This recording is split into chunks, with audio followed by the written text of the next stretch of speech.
Assalamualaikum warahmatullahi wabarakatuh. Halo Sobat Creeper, salam sejahtera, bagaimana kabarnya? Tentu saja saya berharap kita semua diberi kesehatan dan selalu dalam lindungan Tuhan Yang Maha Esa, sehingga kita dapat berjumpa lagi dengan saya Cak Mardian dalam channel DJR Stories. Di perjumpaan malam ini pula, saya akan menemani kalian semua dengan kisah-kisah seputar pengalaman mistis yang pernah dialami seseorang, entah itu teman, kerabat, bahkan keluarga. Maka dari itu, jika kalian memiliki pengalaman tersebut dan ingin dibacakan di sini, kalian dapat mengirimkannya melalui jejak yang sudah saya tinggalkan pada kolom deskripsi. Sebelumnya saya sampaikan mohon maaf juga jika beberapa hari ini saya berhalangan. Ya, mungkin akibat cuaca yang tidak menentu dan nampaknya akibat flu juga, sehingga saya belum sempat mengupdate video-video terbaru. Baiklah, tidak usah berlama-lama. Untuk cerita kali ini merupakan kisah yang saya tulis sendiri berdasarkan kejadian yang pernah terjadi pada dusun di mana tempat kelahiran almarhum Mbah saya tinggal. Bagaimana kisahnya? Kita langsung saja ke cerita.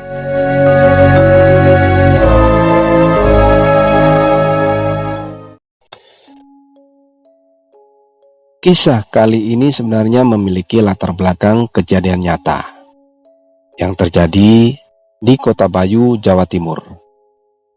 Dusun tempat tinggal mbah saya yang sekarang beliau sudah almarhum semua.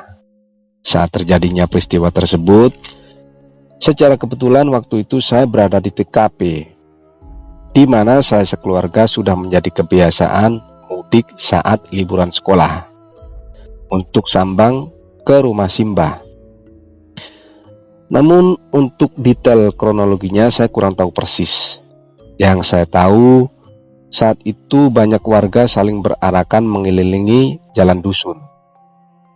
Bahkan kejadian tahun berapa saya agak sedikit lupa. Tapi saya pribadi memperkirakan kejadian tersebut antara tahun 89 hingga 90-an. Yang pasti saat itu usia saya masih sangat kecil. Meski apa yang saya tulis ini kurang baku dikarenakan lamanya waktu dan sedikitnya informasi dari narasumber, sehingga menjadikan kisah ini sedikit samar untuk saya ceritakan. Dan untuk mengawali tulisan ini, kesaksian saya ambil berdasarkan rumor yang berkembang. Lalu saya gabungkan dari sudut pandang adik perempuan mbah saya. Kala itu sebelum beliau meninggal ya, hingga menjadi satu kesatuan membentuk sebuah narasi secara fiktif yang semoga saja mudah untuk dipahami. Karena dari beliaulah sedikit banyak memiliki keterkaitan dalam kisah tersebut. Sebut saja nama beliau Mbah Nem. Namun sebelum lanjut perlu saya tegaskan untuk lokasi kejadian, nama tokoh tidak bisa saya sebutkan secara gamblang. Karena bagaimanapun ada privasi yang harus saya jaga demi kebaikan bersama. Baik, saya akan mulai kronologinya dari sudut pandang umum, di mana saya dapatkan dari sebuah selentingan rumor yang pernah saya dengar. Aram surya meninggalkan jejak bias pada hamparan langit. Suatu proses waktu menuju pergantian suasana menjadi gelap. Tabuhan beduk bergetar membahana. Beberapa detik setelahnya, lantunan azan maghrib nyaring merambah ke segala ruang yang ada. Wari, maghrib dang mulai, railo surup-surup mang jopo, rangaji to wiki. Teriak dan perintah Mak Anwari dari dalam rumah. Gokek to, bang ini wae, jawab Anwari yang masih asik bermain-main di belakang rumah. Beberapa menit berlalu, dirasa cukup lama remaja itu belum menampakkan batang hidungnya di dalam rumah. Mak Anwari yang sudah merasa cemas berusaha menyusulnya, sembari merapikan mukena yang telah dipakainya sholat. "Warwari, wengku ora mlebu tak gipuki lho le." Kembali teriakan Simak memanggil remaja itu dan berjalan melalui ruang tengah dalam rumah. Merasa panggilannya tidak ada tanggapan, lantas Mak usia 45 tahunan itu keluar menyisir sekeliling rumah yang bertembok kayu dan gedek. Pencarian terus dilakukan, sembari meneriakkan nama anak remaja itu. Tetangga kanan kiri pun Mak tanyai satu persatu, namun usahanya tetap tidak membuahkan hasil. Anwari masih belum ditemukan.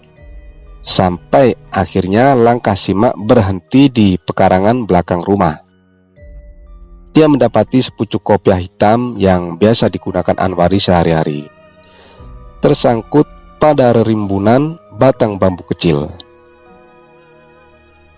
Memang seingat saya, dusun Mbah Kala itu masih banyak sekali tumbuhan-tumbuhan bambu, rimbun, sejajar seperti menjadi pembatas tanah dari warga satu dengan warga lainnya pada belakang rumah. Tak terkecuali rumah mbah saya dan Mbah Nem. Perlu saya jelaskan, kediaman antara rumah mbah saya dengan rumah Mbah Nem tidak berdekatan. Jaraknya kurang lebih 200 meteran.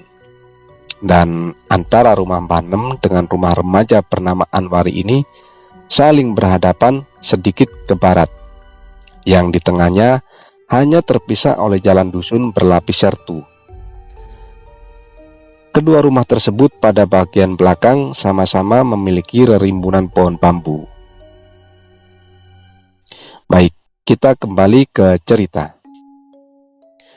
Mendapati kenyataan anaknya ditemukan hanya kopiahnya saja, perasaan Simak pun menjadi bingung dan panik.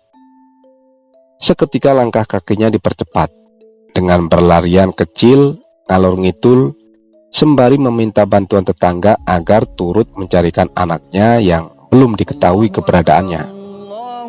Lepas azan Isya berkumandang, batas waktu maghrib yang begitu pendek menambah kecemasan suasana hati. Bahkan warga kanan kiri yang saat itu membantu dalam pencarian belum memberikan kabar secara signifikan. Letih dalam pencariannya, Mak berusaha melepaskan penyesalan itu dengan menguraikan air mata dalam kamarnya. "Wis to mbokne, bengi iki we nglesetoke jen aku karo wong-wong sing goleki wae," tanda suami Mak berusaha menenangkan yang saat itu menangis di pangkuan seorang perempuan seusianya. Diketahui adalah salah satu tetangga rumahnya. "Coba to Kang Mar, tekokno Pak Diju, jan didelok nang ndi wari saiki menawa weruh ngono lho," saut seorang perempuan yang berdiri di belakang suami Mak. Malam semakin tenggelam dalam suasana gelap kian merayap. Pencarian warga terus berlanjut. Sementara Kang Munawar, suami yang sekaligus bapak dari Anwari, ditemani salah seorang warga, malam itu juga langsung menemui Pak Diju, orang yang dianggap ngerti dari dusun tetangga. Jarak rumah Kang Munawar dengan rumah Pak Diju sebenarnya tidak begitu jauh, karena letak rumah Pak Diju dekat dengan perbatasan dusun. Namun yang membuat perjalanan terasa jauh kala itu minimnya penerangan dan beberapa jalanan dusun bagian dalam masih berupa tanah bergelombang, naik turun, serta melintasi area persawatan dan tangkis.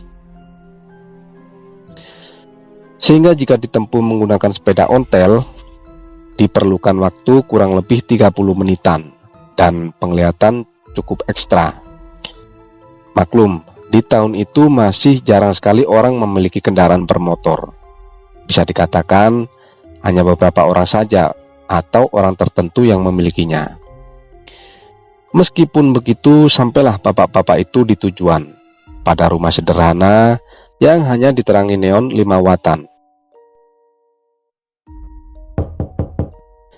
"Assalamualaikum," ucap rekan Kang Munawar mendahulunya sembari mengetuk daun pintu. "Waalaikumsalam," balas suara parau dari dalam rumah. "Oh, Kang Jogoboyo toh. Monggo-monggo Kang, melebet. Sahut pria dengan kumis beruban dan wajah yang sudah nampak penuh dengan kerutan itu. Masuklah orang yang dipanggil Jogoboyo dan Kang Munawar ke dalam rumah tersebut. Kang Jogoboyo mengawali sedikit obrolan ringan sebagai basa-basi. Dilanjut, Kang Munawar memperkenalkan diri, lalu menjelaskan maksud dan tujuan menemui lelaki setengah tua yang disebut-sebut orang pintar itu. Sambil menghisap rokok, Pak Dicu menganggukkan kepala, menandakan ada kepemahaman dari penuturan Kang Munawar. Sebagai orang ngerti akan hal-hal supranatural, langsung saja Pak Dicu meletakkan rokok yang dibalut kulit jagung itu. Kemudian mengambil sikap dengan mengubah posisi duduknya menjadi sedikit menegakkan dada. Sembari menarik nafas dalam-dalam, lalu melepaskan secara perlahan-lahan. Bersamaan itu, Pak Dicu diam terpejam, fokus pada keheningan. Begitu pula mereka berdua, dengan perasaan harap-harap cemas, menunggu orang ngerti tersebut segera memberi jawaban pasti. Tak berselang lama, orang ngerti itu memungut rokoknya kembali, yang sebelumnya diletakkan pada sebuah asbak almini berwarna merah. Disapnya rokok beraroma khas itu sembari berkata, "Yukine jenengan niki dijak mbawa, Dik. Mumpung urung ado, cobi jenengan kempalaken warga dusun. Jaan klotekan kali bekakase pawon muter dusun," ungkap pria setengah tua itu dengan kembali menyandarkan punggungnya pada penyangga kursi. Mendengar pernyataan itu, Kang Munawar sedikit terperangah. Selain tidak percaya anaknya terlibat dengan hal-hal gaib, dirinya juga merasa sedikit aneh dengan persyaratan itu. Namun di satu sisi Kang Munawar tidak ambil pusing dengan persyaratan tersebut. Yang terpenting di sini dia sudah mendapat jawaban dan solusinya. "Mbah, wo, maksudipun gendruwo to Pakde?" Sahut Kang Jogoboyo mencoba memahami kalimat orang ngerti tersebut. Tanpa bicara, Pak Dicu hanya menganggukkan kepala sebagai isyarat apa yang disampaikan Kang Jogoboyo adalah benar. "Ojo suwi-suwi yo, Dek, mergo engko nek wis munggah ra bakal balik, Dek," imbuh Pak Dicu sambil melepaskan asap rokok yang habis dihisapnya. Setelah percakapan itu, mereka berdua tidak lantas menunda-nunda untuk berpamitan pulang. Seketika, kaki Kang Munawar mengayuh sepeda kebunnya lebih cepat dari sebelumnya. Letih dan capek tak dia rasakan. Sekalipun genjotan kakinya terasa berat karena membonceng seorang rekannya di bagian belakang, semua demi anak kesayangannya agar lekas ditemukan. Sampai di rumah, situasi rumah emak semakin ramai akibat berita hilangnya Anwari yang sudah menyebar, sehingga rumah yang awalnya dikunjungi tetangga kanan kiri saja dan beberapa warga terdekat, kini hampir setiap warga dari penjuru dusun turut menyambangi TKP tersebut. Bahkan diantaranya ada yang sampai dusun sebelah. Dari sekian banyaknya warga yang berkerumun menjadi saksi perihal tersebut kala itu, sehingga menjadi suatu kebetulan bagi Kang Munawar beserta Jogoboyo dan perangkat dusun lainnya. Tidak perlu bersusah payah mengumpulkan warga guna dimintai bantuan dalam pencarian orang hilang. Berbekal oncor dan peralatan dapur seadanya, kerumunan warga dusun yang didominasi dari kalangan pemuda itu berjalan menyusuri kemengan malam. Suasana malam itu seperti terpecah oleh suara berisik peralatan dapur yang dipukul tak beraturan tanpa tempo dan birama. Tak satu pun telah terlewatkan. Semua disusuri, termasuk area-area samun atau wingit, lorong tangkis, persawahan, pemakaman, dan lain-lain. Meski begitu, rasa bergidik dan takut kerumunan warga berjumlah puluhan tersebut berusaha menepisnya dengan menyarukan canda penuh tawa. Sehingga tiada terasa perjalanan berakhir kembali di rumah Kang Munawar. Namun di lain sisi, dalam satu hunian sederhana, diperkirakan saat itu pukul 2:30-an, tepat di belakang kediaman Mbah Nem terdapat rerimbunan tumbuhan bambu. Ketepuk. Merasa penasaran karena mendengar suara seperti benda berat jatuh pada bagian belakang rumah, Mbah Nem lantas memeriksanya. Dibukalah pintu bagian belakang tembus ke pawon, maksudnya atau dapur dari tumpukan batu atau diangan berbahan bakar kayu yang masih umum digunakan pada masyarakat pedesaan. Jadi pawon tersebut terletak di bagian belakang rumah. Pada sisi samping kanan kiri hanya dipagari utasan-utasan bambu yang ditancapkan ke tanah. Sedangkan penutup sisi perseginya, di mana seperti yang telah saya jelaskan di atas, merupakan pagar alami, yaitu rerimbunan bambu berjajar membentang dari timur ke barat. Lanjut ke cerita. Setelah diperiksa masih terasa samar, disebabkan pandangan tuanya yang tak mampu lagi menembus bagian belakang rumah yang sangat gelap. Mbah Nem mencoba meraih saklar dan menyalakan neon 5 watan berwarna kekuningan. Lumayan untuk mengurangi pandangan yang sudah mulai tampak kabur. Merasa penasarannya masih belum menemukan sumber suara itu, Mbah Nem sedikit mengubah rute pencariannya ke sisi barat, di mana pada bagian itu tampaklah seonggok tubuh menelungkup di tanah. Setelah diamati, ternyata itu adalah anak remaja yang selama ini dicari-cari oleh warga. Tapi tunggu, sebelum beliau melangkah lebih lanjut, betapa terkejutnya kedua mata Mbah Nem menangkap seperti siluet kaki tinggi besar penuh bulu hitam legam. Sosok itu berdiri tepat di belakang remaja yang disebut-sebut bernama Anwari itu. Pandangan Mbah Nem terus berlanjut mendongak hingga bagian atas penampakan tersebut. Nampak pada bagian atas 2 ekor mata merah menyala, menatap tajam perempuan tua itu yang tampak kecil seperti makhluk lemah. Dengan sisa-sisa nyali, Mbah Nem berupaya meneguhkan keberaniannya. Melangkah ke tempat perkakas dapur di mana tak jauh dari Mbah Nem berdiri. Diambil dan dipukullah sebuah wajan dengan sutil, sehingga memberikan bunyi yang cukup berisik.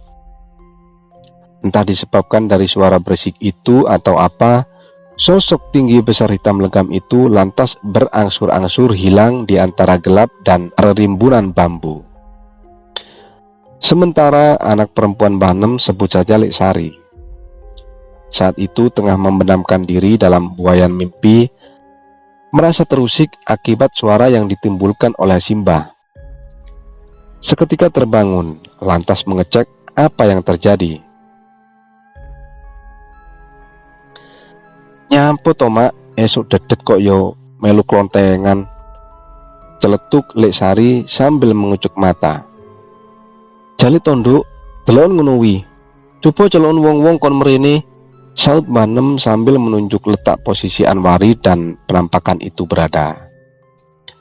Setelah melihat apa yang terjadi di belakang rumah, Lek Sari nampak kaget. Bukan karena sosok tinggi besar yang sudah hilang itu, namun karena anak yang selama ini dicari-cari oleh warga ternyata ditemukan tepat di belakang rumahnya dalam keadaan meringkuk. Taplak Lek Sari saat itu juga memanggil warga. Di antaranya masih terdapat beberapa orang belum membubarkan diri. Dari sekian rumor berkembang, saat warga membopong Anwari, tubuhnya terlihat lusuh. nafas mulutnya mengeluarkan bau seperti habis memakan, kotoran manusia. Bahkan sebagian mulutnya masih belepotan bekas sisa-sisa kotoran tersebut. Semenjak diketemukan, sepintas sikap Anwari seperti orang linglung. Ketika ditanya, remaja itu hanya terdiam dengan tatapan kosong. Ada yang mengatakan setelah dimandikannya dengan banyu ceren atau air got atau comberan, barulah Anwari pulih dari kesadarannya dan dapat diajak bicara lagi. Saat dimintai keterangan, Anwari mengatakan menjelang maghrib dirinya didatangi oleh lelaki tampan berkulit kuning dan berbadan tegap yang tidak dia kenal. Entah apa motif lelaki itu, dia mengajak Anwari berkeliling kota-kota dengan menaiki mobil mewah. Namun anehnya Anwari menuruti ajakan tersebut. Setelah dirasa cukup berkeliling-keliling, mereka berdua lantas menuju ke sebuah bangunan nampak seperti apartemen. Dengan bagian dalam terdapat ruangan berpetak-petak tertata rapi. Di antaranya ada ruang peristirahatan berkasur empuk. Kesemuanya itu serba besar, luas, indah dan mewah. Sejenak mereka pun memperistirahatkan diri. Sampai pada keesokan harinya, Anwari juga menuturkan bahwa dia juga sempat diajak menaiki sebuah kendaraan seperti pesawat terbang, berkeliling melintasi puncak Gunung Wilis dan lain-lain. Selama petualangannya bersama lelaki itu, Anwari diberi makanan enak-enak dan lezat yang belum pernah ia rasakan seumur hidupnya. Berhari-hari lamanya Anwari melakukan perjalanan bersama pria yang tidak dikenalnya itu. Tujuannya hanya untuk bersenang-senang. Namun pada kenyataannya apa yang dialami remaja tersebut semua berbanding terbalik, termasuk perjalanan waktu yang sebenarnya hanya sepertiga malam saja. Demikian kisah ini saya ceritakan kembali. Jika memang masih banyak kekurangan dari segi teknik penulisan ataupun alur cerita, maka saya sebagai penulis amatir ini sangat berlapang dada untuk dikoreksi. Namun, yang terpenting, poin dari kisah di atas dapat kita ambil garis besar sebuah hikmah serta manfaat yang ada. Cerita pun selesai.